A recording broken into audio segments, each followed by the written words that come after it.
In this part, we would study about vegetative propagation. Vegetative propagation. Certain plants reproduce asexually by their vegetative parts like stem, roots, and leaves rather than by seeds. Such method of reproduction is called vegetative propagation. Certain plants reproduce asexually by their vegetative parts like stem, root, and leaves rather than by seeds. Such method of reproduction is called vegetative propagation. The vegetative propagation takes place in plants which do not produce a seed. Vegetative propagation takes place in plants which do not produce seed or whose seeds cannot germinate. It can occur by natural method or by artificial method. Natural vegetative propagation. First, by underground stem. The stems such as bulb, rhizome, corm, tuber, and runner help the plant reproduce vegetatively under favorable conditions. A bulb has small fleshy leaves called scales and a bud which grows into new plant. For example, onion, garlic, tulip can grow by the bulb. Second, by rhizomes. Rhizomes are branched underground horizontally growing stem. They have distinct nodes and internodes which bear axillary buds.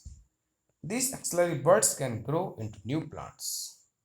For example, ginger, turmeric, banana can grow from rhizomes. Corm. A corm is another type of underground stem that grows vertically. The axillary buds borne in the axil of scale leaf produce daughter corm which later grows into new plant. For example, gladulus grows by the corm. By tuber.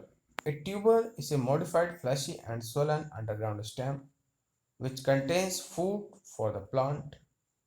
It has many small buds called eyes. Each eye grows into new plant. For example, we are having potato tuber.